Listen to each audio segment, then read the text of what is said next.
जय श्री माता जी। Online उपस्थित सभी साधकों का हम स्वागत करते हैं।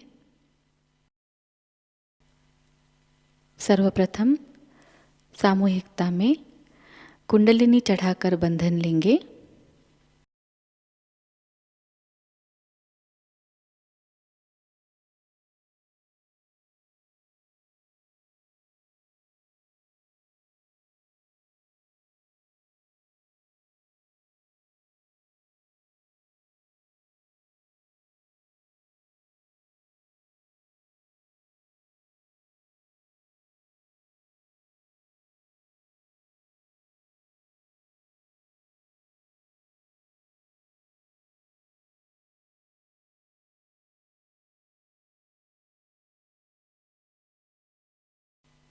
तीन महामंत्र और श्री गणेश मंत्र का उच्चारण करेंगे।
श्री माता जी, कृपावंत होकर हमें संतुलन अवस्था प्रदान कीजिए।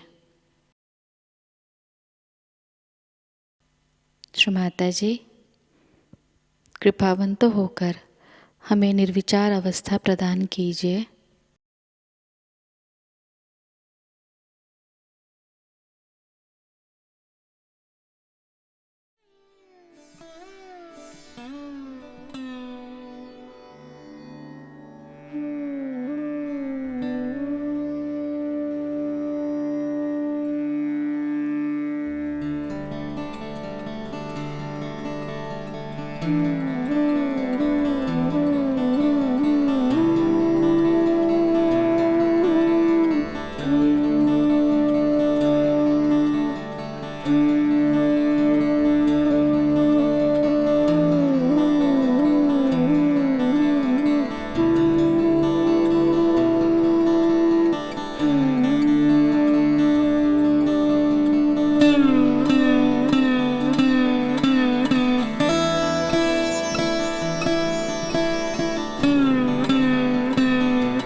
इसी अवस्था में हम परम पूज्य श्री माता जी की अमृतवाणी को ग्रहण करेंगे।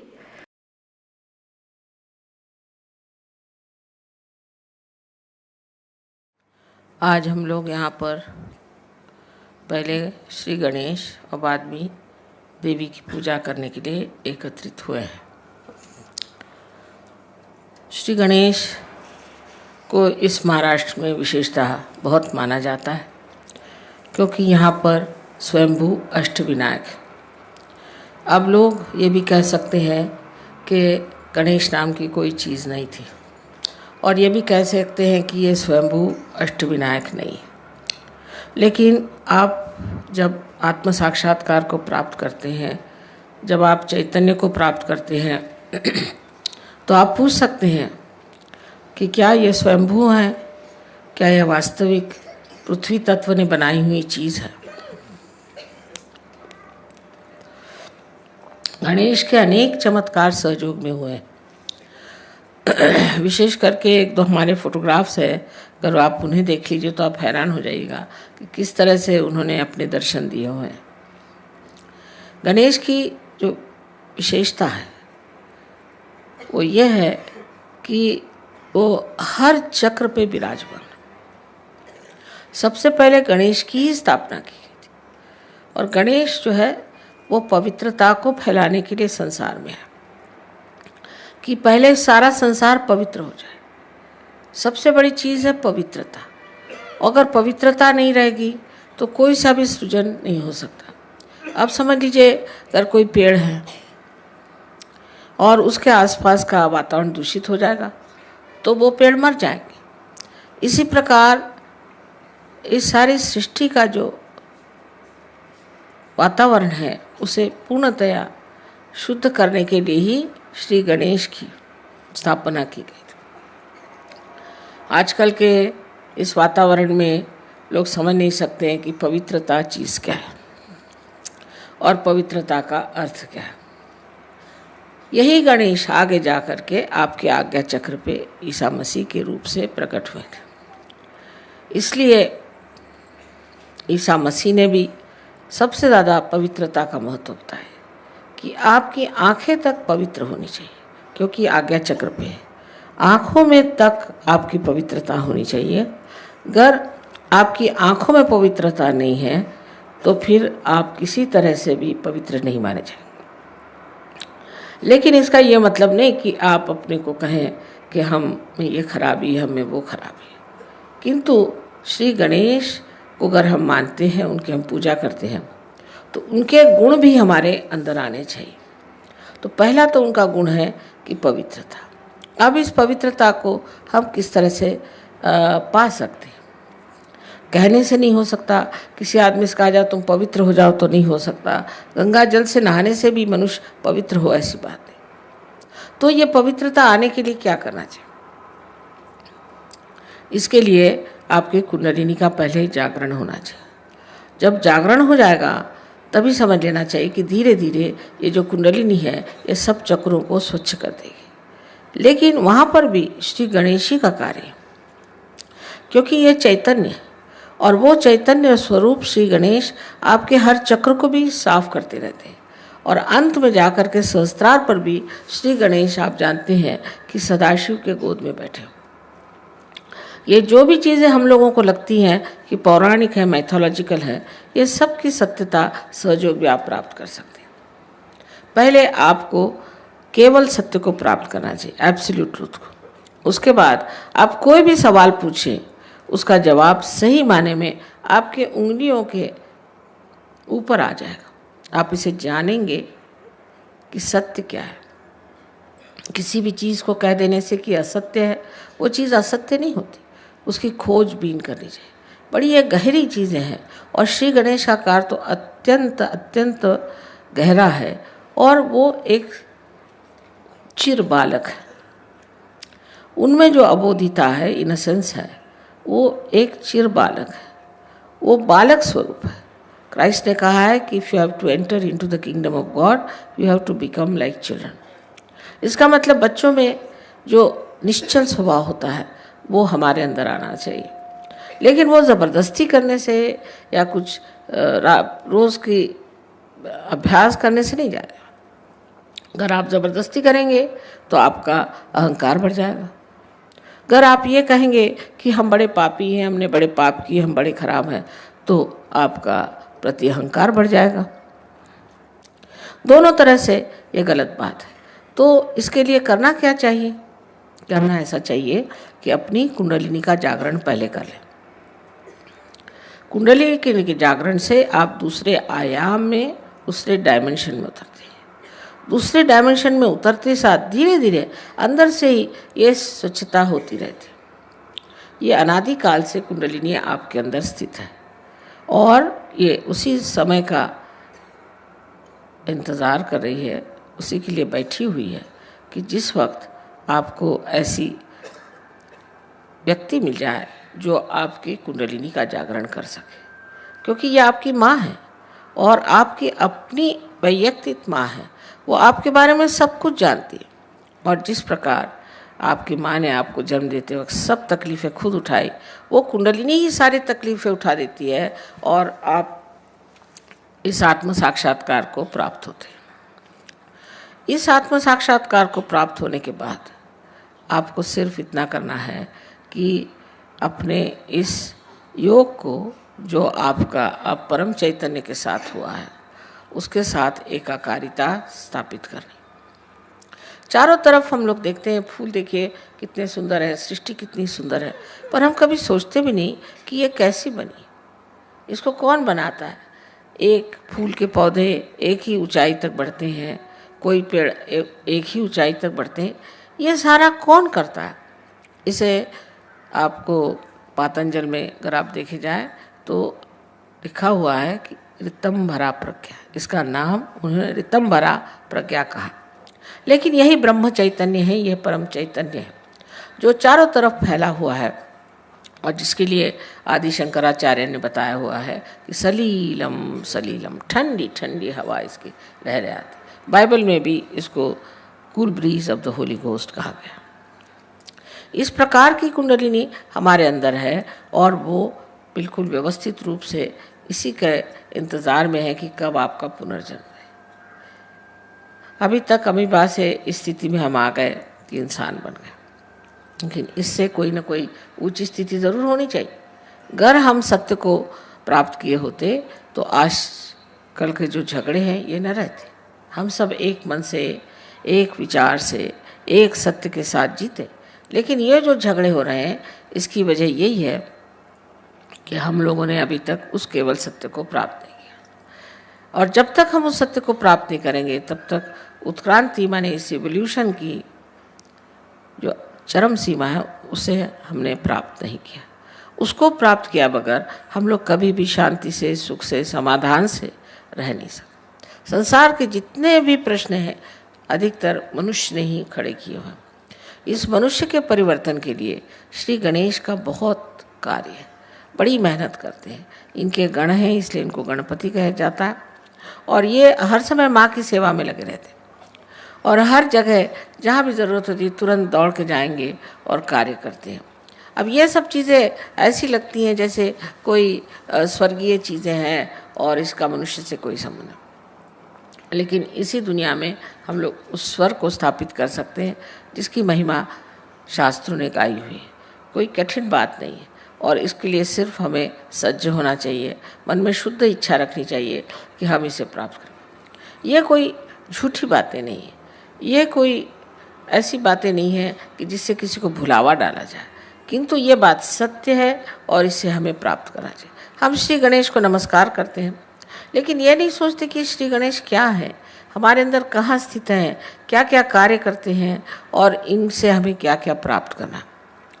दूसरी चीज़ इनसे प्राप्त करना है वो है सुबुद्धि, जिसे विजडम कहते हैं।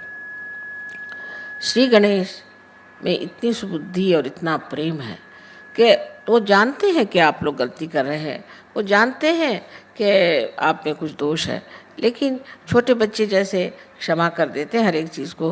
उनको मालूम नहीं किसी से नाराज़ होना, इसी प्रकार वो आपको बहुत क्षमा करते हैं, किसी हद तक काफ़ी क्षमा कर देते हैं, पर जब आप हद से गुजर जाते हैं तब फिर ज़रूर वो नाराज़ हो जाते हैं।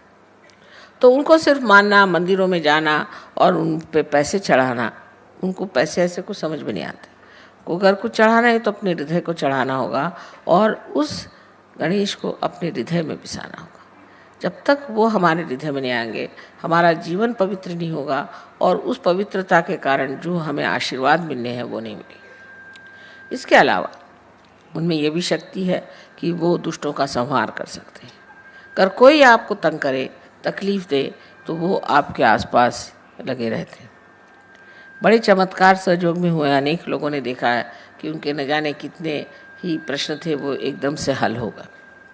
वो भी काम श्री गणेश का ही है।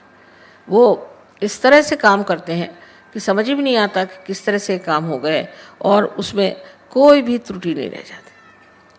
इतने बड़े श्री गणेश अगर हमारे साथ है तो फिर हमें डरने की कौन सी बात है, फिर हमें घबराने की कौन सी बात है। सिर्फ हमें गणेश को वरण करना है और अपने अंदर उन्हें स्थापित करना है। ये चीज़ कितना भी समझाने से नहीं होगी, ये तो जब आप महसूस करेंगे इसको, उसके बारे में जब बोध होगा आपको, तब आप समझेंगे कि श्री गणेश कितने महत्वपूर्ण हैं। अब जो यहाँ विदेशी लोग बैठे हैं, इन्होंने तो श्री गणेश का ग भी नहीं सुना था, को मालूम भी नहीं था, पर ये हर समय श्री गणेश की स्तुति करते हैं क्योंकि उनकी स्तुति करने से इनको अनेक लाभ हुए।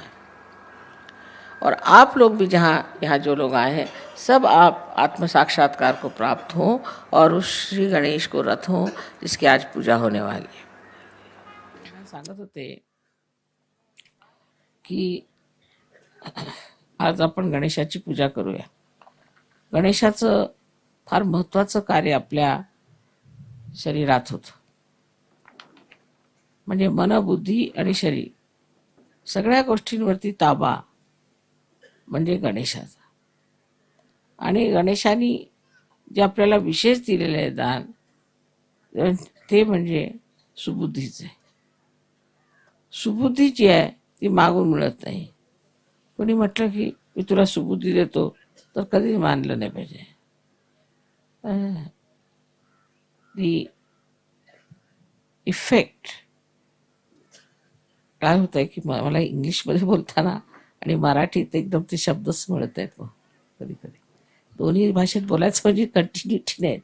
बरं, तर विजडमला शब्द नाही मराठीत, काय का नाही, विद्वत्ता नाही,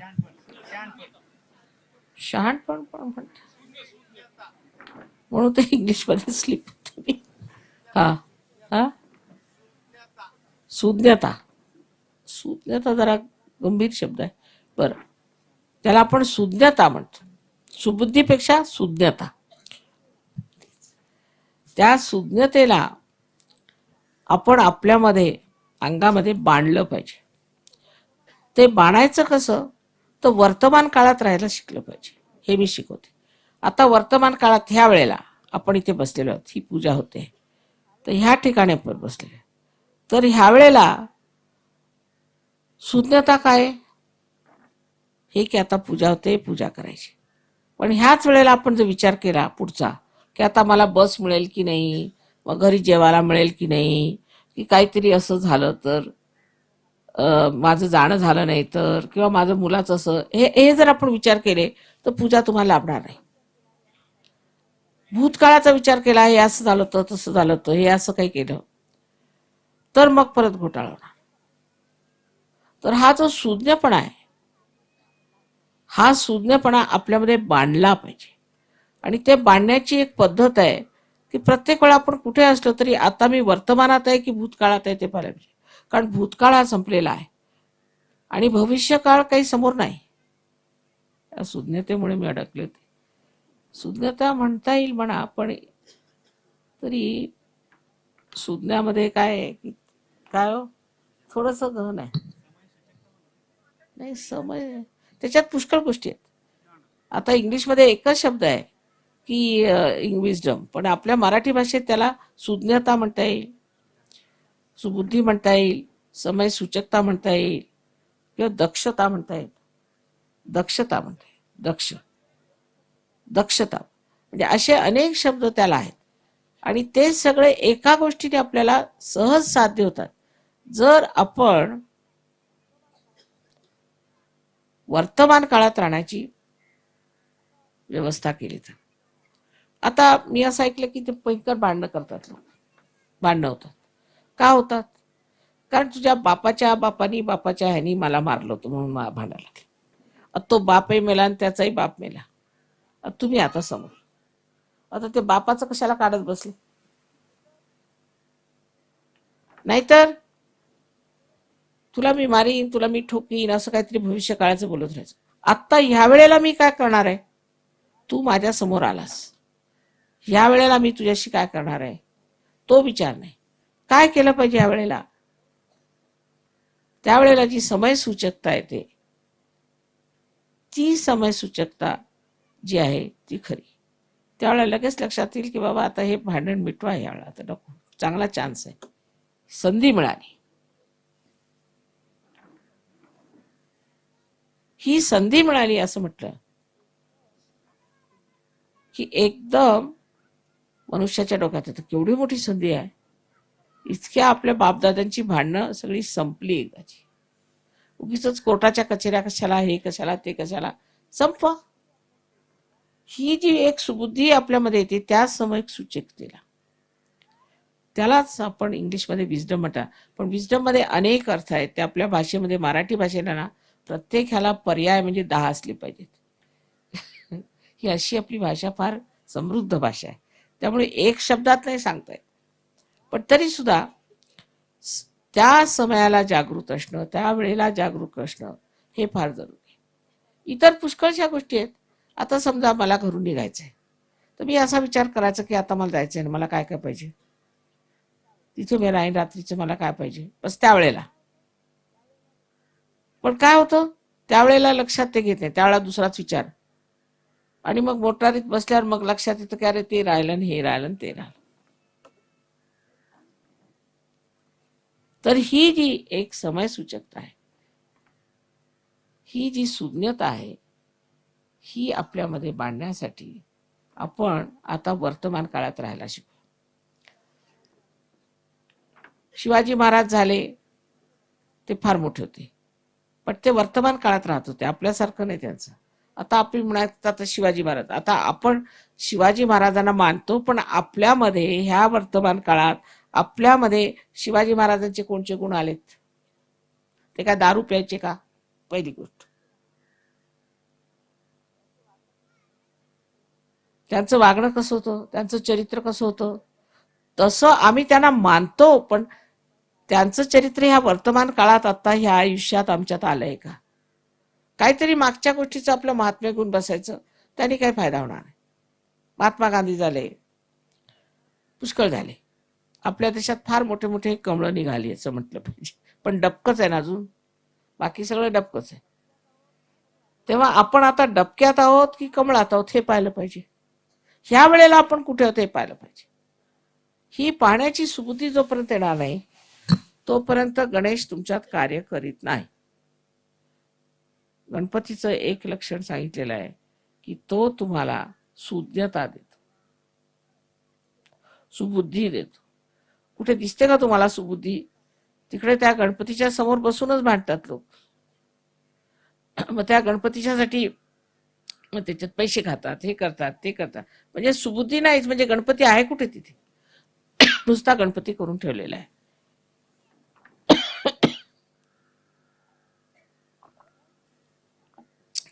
समय सूचकतेला जे समयावर जे बरोबर त्यावेळेला जे लक्षात मनुष्य आणेल, त्या माणसाच्या स्थितीत एकदम अंतर येणार आहे.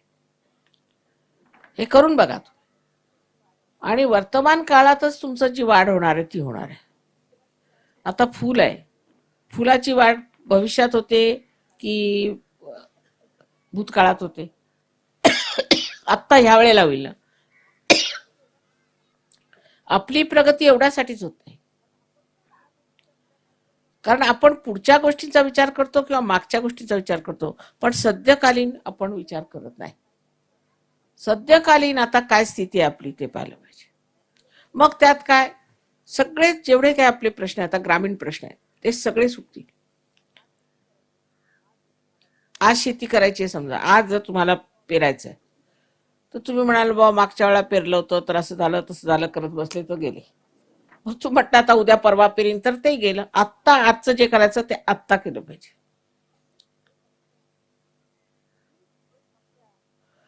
तर ही एक आपल्या भारतामध्ये एक टूम आहे की गेल्याचं फार गापोवाडे गात राहायचं. अमके झाले तमके झाले. अरे तुम्ही काय, तुम्ही कुठे आहात? सहयोगामध्ये फारच आवश्यक आहे की माताजीने आम्हाला जागृती दिली. मग त्याच्या पुढे काय? पुढे झालं आता जागृती दिली, आता बसलो होतो आम्ही, आता दुसरे धंदे करायचे. आज आता काय करायचं मला त्याच्यासाठी असा विचार डोक्यात आला तर तत्क्षण तुम्हाला फायदा होणार आहे त्याचा. आता पुष्कळांना जागृती झाली, पुष्कळांना त्याचे लाभ झाले, चमत्कार पाहिले, हे झालं. पण विसरून जातात की मला जागृती झालेली आहे. प्रत्येक क्षणाला मला जागृती झालेली आहे, या क्षणाला सुद्धा मला जागृती झालेली आहे असं लोकांच्या लक्षात राहते. मग तसंच बघायला लागतं. परवाच एक गृहस्थ आले, त्यांना जागृती दिली, ती चांगले पार झालेले सगळं काय. तर मला म्हणे मला माताजी आजकाल फार भीती वाटते. अहो म्हटलं तुम्ही सहयोगी, तुम्हाला कसली भीती, तुम्ही विसरले का? अरे हो खरंच विसरलो म्हणे, मी पार झालो तो मला काही व्हायला नको. काय म्हणाल ते तुमच्या समोर असताना सुद्धा, कारण तुम्ही विसरला आणि तुम्हाला तेच मागचंच आठवतं जे तुम्ही बेकार होता म्हटलं पाहिजे, जेव्हा तुम्ही नालायक होता, जेव्हा तुम्हाला काही समजत नव्हतं, जेव्हा तुम्ही अज्ञानी होता, किंवा जेव्हा तुम्ही अंधारात होता, किंवा परमात्माचा प्रकाश तुमच्यात आला नव्हता, त्यावेळची गोष्ट ती कशाला आता चालवायची पुढे? ते संस्कार कशाला पाहिजे? अजून येतोच. आता गावात गेलं, खेडेगावात, की सगळ्यांना पार केलं, केल्यावर मग पायावरती यायचं. कशाला? मी कोणी दगडाची मूर्ती तर नाही की 100 लोकांना माझ्या पायावर घेईन. पायावर येऊ नका, बरं मग पैसे ठेवणार, 10 पैसे ठेवले. अरे म्हटलं माताजी पैसे नाही घेत, बरं 25 पैसे घ्या. त्यांना समजायचंच नाही की आज सद्यस्थिती काय आहे, आणि त्या सद्यस्थितीमध्ये माताजी पैसे घेत नाहीत आणि कोणीही देवाच्या नावावर पैसे द्यायचे नाही. पण ते डोक्यातच घुसणार नाही. असं कसं माताजी, सगळे सांगतात आम्हाला तुझी आई मेली, मला एक गाय दे म्हणून, आणि तुम्ही कसे आमच्याकडनं पैसे घेत नाही? हा धर्मभोळेपणा हा सुद्धा आता सोडला पाहिजे. आणि तो कसा सुटणार? कारण धर्म तुम्ही जो शिकलेला आहात तो चुकीचाच शिकला तुम्ही. ज्याला तुम्ही धर्म म्हणता तो चुकीचा शिकला, कारण तुम्ही धर्म विकत घ्यायला निघाले आणि विकणारे आहेत. धर्म विकता येत नाही आणि विकणारे आहेत, आणि तुम्ही विकत घेता. म्हणजे हे तिन्ही गोष्टी चुकलेल्या आहेत. सद्यस्थितीमध्ये तुम्हाला रिअलायझेशन झालेलं आहे, तुम्हाला आत्मसाक्षात्कार मिळालेला आहे. आता आत्म्याच्या बलावर काय ते करायचं ते करायचंय.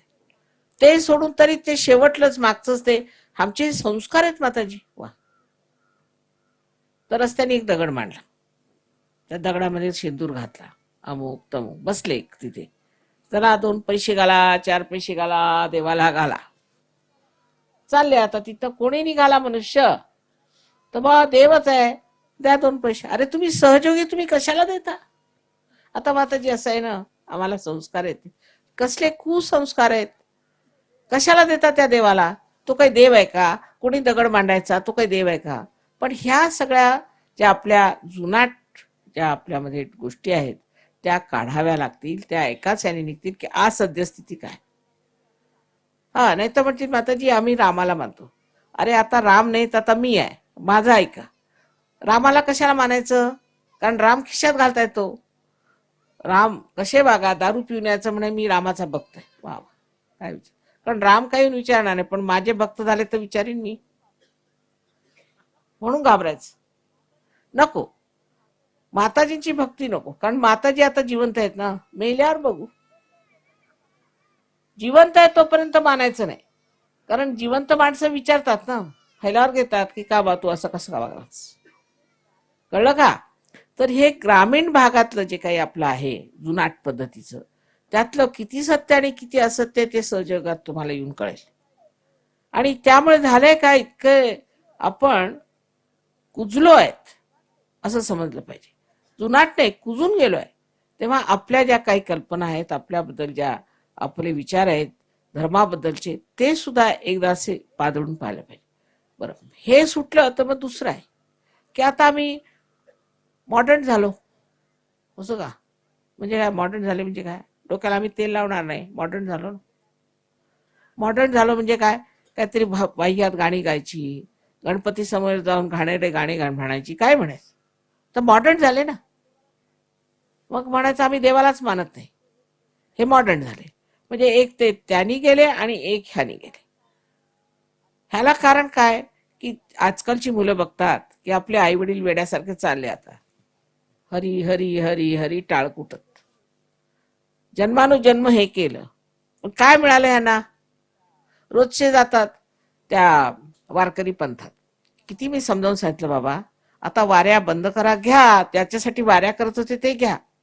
ते समजतच नाही त्यांना. आता माताजी ते जसं काय नशा असतो ना तसा नशा. मग चालले आपले टाळकुट सगळेच्या सगळे. अहो आता घ्या, तुमच्यासाठी आणलंय सगळं मी, घेत का नाही? ते डोक्यातच येणार नाही त्यांच्या. पण माताजी असं आहे की आमचे बापदादे पण हेच करतात. अहो पण त्यांनी जे केलं, तुम्ही जे केलं, जे पुण्य जोडलेलं आहे त्याची फळं घ्या ना.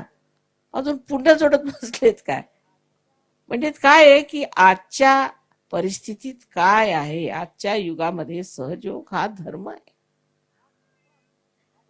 हा धर्म आम्ही स्वीकारला पाहिजे आणि ह्या धर्मात आम्ही उतरून स्वतःला स्वच्छ करून घेतलंय. सर्व धर्मांचा जो काही अर्क आहे तो सहयोग आहे. आम्ही सर्व धर्मांना मानतो, एका धर्माला मानत नाही. एका धर्माला मानलं म्हणजे काय? मी फार चांगला आणि तू वाईट, मग त्याला भांडा. पण सर्व धर्मामधला जो काही चांगुलपणा आहे तो जर तुम्ही पाहायला शिकले तर भांडणच करणार नाही. परत आपल्या महाराष्ट्रात म्हणतात की भाऊबंदकी पाचवीला पूजली आपल्या. त्याला कारण काय? त्याला कारण हेच आहे भाऊबंदकीला, की आपण नसतं आठवत बसतो, जे नको ते आठवत बसतो. आणि जर कुणी म्हटलं की बाबा सोडा ते, अहो काय सांगता तुम्ही, सोडा कसं? हे आमचं इतकं जुनं चाललेलं आहे, सोडायचं कसं? ते जे काही जुनाट आहे ते एवढं धरून धरून आपण अशा रीतीने वागतोय. आता भाऊबंदकी पण जुनाट झाली, ती सोडून टाका, काही कामाची नाही. त्यांनी काय फायदे झाले महाराष्ट्राचे? आता आपल्या ग्रामीण भागामध्ये मी बघते, मला परिस्थिती म्हणजे फार गंभीर वाटायला लागली. कारण इकडे मॉडर्न झाले ते दारू पिऊन धुतायत आणि जे नाहीत ते असे बेकार गेले. म्हणजे सहयोग सुरू तरी कुठे करायचा? चार माणसं सुद्धा अशी मिळणार नाहीत तुम्हाला की जे बसून समजतील या गोष्टी. म्हणून मी म्हणते की आपल्या मुलांना तरी आता जपा, त्यांना तरी आता सांभाळा आणि त्यांना हे सांगा की तू मागची पुढची चिंता न करताना आत्ताची चिंता कर, म्हणजे समृद्धी सुद्धा येणार. आजच्या चिंतेत जर तुम्ही असला तर बरोबर समृद्धी येईल. पण पुढची गोष्ट नुसते मनाचे मनोरे बांधायचे तेही बरोबर नाहीत आणि मागची गोष्ट ज्यांनी तुम्हाला जपणून ठेवलेले आहेत तेही बरोबर नाही. तेव्हा मध्यात आलं पाहिजे, मध्य मार्गात आलं पाहिजे, संतुलनात आलं पाहिजे. जेव्हा तुम्ही संतुलनात याल तर बघाल तुमच्यात केवढ्या शक्ती आहेत, तिने किती तुम्ही कार्य करू शकता. महाराष्ट्र म्हणजे चैतन्याचा नुसता पुतळा आहे, कारण कुंडलिनी विश्वाची इथे आहे. कारण आता महाराष्ट्रीय लोकांना मी समजावून समजावून थकले आणि माझं ऐकतच नाही ह्या गोष्टीत. त्यांच्या लक्षातच ही गोष्ट येते. अजूनही मला इतकं आश्चर्य वाटतं की मी लंडनला असते, महाराष्ट्रातनं पत्र, हा मनुष्य असा, तो मनुष्य तसा, माझे कान किटले आणि डोळे मिटले. ते संपतच नाही, दुसऱ्यांचं चांगलं दिसतच नाही. म्हणजे सहयोगी आहेत ते लोक सगळे. आश्चर्याची गोष्ट आहे. जर अशा रीतीने सहयोग चालला तर संत साधूंना काय वाटणार आहे मला समजेल. त्यांचं कार्य पूर्ण करण्यासाठी आम्ही आलो. तुमच्या महाराष्ट्रात जन्म घेतला, मराठी भाषा आम्हाला येते, सगळं काही असून सुद्धा काहीही लोकांना समजत नाही की केवढं मोठं आम्ही घेऊन आलो. आता हे 55 देशातले लोक आहेत इथे आले धडपडत तुमच्या देशात येऊन, तरी काय तुमच्यात त्यांचा काही परिणाम होतोय का? त्यांना तुम्हाला बघता का कशी लोक आहेत हे परदेशात ना आले तुमच्या देशात, हे कशाला आले, का आले हे बघताय का तुम्हाला? आणि हे काय करतात? त्यांना का कसला एवढा आनंद झालेला आहे, काय मिळवलं ह्यांनी, आपणही तसं मिळवलं पाहिजे असा विचार एक साधारण एक समजदार माणसाला आला पाहिजे. समज हे येण्यासाठी फक्त एक गोष्टीचं तुम्ही करा की आज आम्ही इथे बसलो, आता आम्हाला काय केलं पाहिजे, आत्ता काय करायचं, ह्या वेळेला काय करायचं, ही वेळ कसली, ही वेळच महत्वाची आहे. आणि तेच माणसाला समजत नाही, म्हणून सगळे घोटाळे आहेत. तर आज श्री गणेशाला स्मरून आपल्या मनामध्ये निश्चय करायचा की आम्ही वर्तमान काळात राहू. मला असं होतंय की एक भाषा बोलताना दुसरी भाषा बदलायची म्हणजे फार त्रास. पण एका भाषेत शुद्ध बोलते मी, पण ती जर भाषा सुटली की मग मला जमतच नाही. म्हणजे हिंदीत कोणी म्हणाले मराठीत बोला तर जमत नाही, इकडून तिकडे मग मी आपलं शोधत बसते कुठे जावं म्हणून. कारण शुद्ध आहे ना सगळं, शुद्ध असलं पाहिजे, मिक्सचर करता येत नाही. भाषेत सुद्धा शुद्ध असं पाहिजे. त्यामुळे मला ते जमत नाही. तशी शुद्धता आपल्या जीवनात असायला पाहिजे आणि ती एकच गोष्टीने येते की मी यावेळेला काय करतोय, मी यावेळेला काय विचार करतोय. अगदी तुम्ही जरासं लक्ष दिलं ना, सटकन सगळं बदलून जाईल आणि तुम्हाला आश्चर्य वाटेल, तुमच्या सवयी सुटली, सगळं काय नाही. फक्त त्यावेळेला आहे की मी ह्या वेळेला काय करतो. माझ्या बोलण्याचं वाईट वाटून नाही घ्यायचं, मी आई आहे ते म्हणजे खरं ते सांगितलं, ते लक्षात घ्यावं आणि आपलं आयुष्य सुधारा. काय आपलं आयुष्य होऊन राहिलं आज, मुलाबाळांची काय दैनादान होते आहे ते बघायला पाहिजे, आणखी लक्ष द्यायला पाहिजे. आणि परत मी येणारच आहे, परत परत शेरेला येणार आहे. आणि निदान एक शेरेच्या गावचं तरी काहीतरी उद्धार होऊ देत, त्याच्यात तुम्ही सगळ्यांनी मला मदत करावी, योग घ्यावा, आणखीन मेहनत करावी. अभ्यासाने आपली कुंडलिनी जागृत मी करून देईन, पण त्याच्यानंतर त्या जागृतीनंतर तुम्हाला अभ्यासाने ती कुंडलिनी बरोबर बसवली पाहिजे.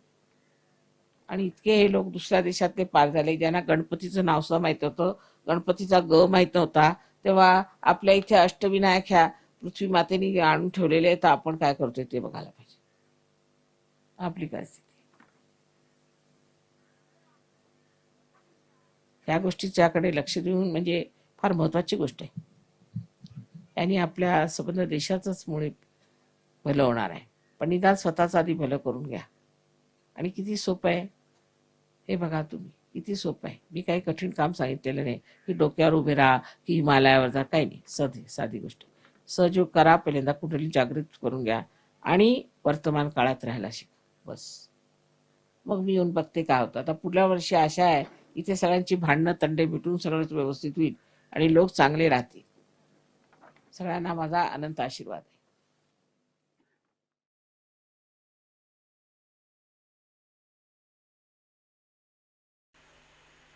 निशब्द ध्यान में बैठते हैं।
परम पूज्य श्री माता जी,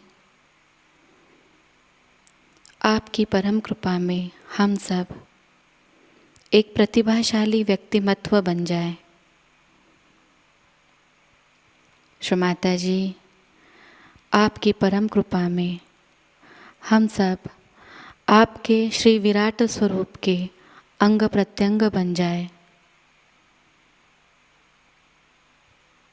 अपनी ध्यान धारणा और सामूहिक कार्य की तपश्चर्या से हम श्री आदिशक्ति के एक प्रभावी और प्रभावशाली माध्यम बन जाएं।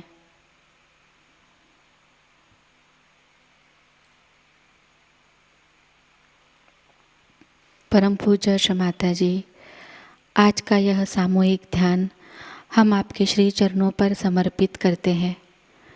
कृपावंत होकर हम सबको और इस संपूर्ण विश्व को आशीर्वादित कीजिए।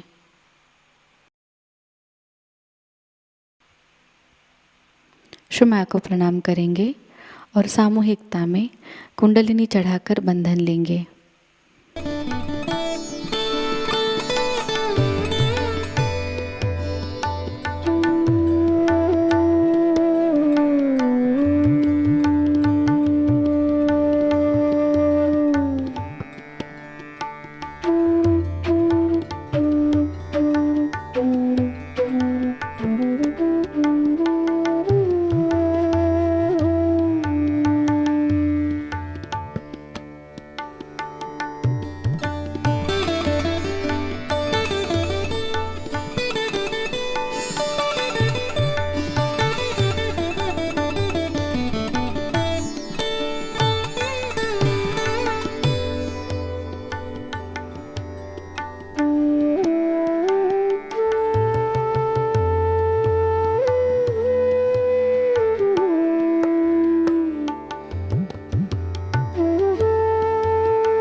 आज का यह ध्यान केंद्र यही संपन्न होता है। जय श्री माता जी।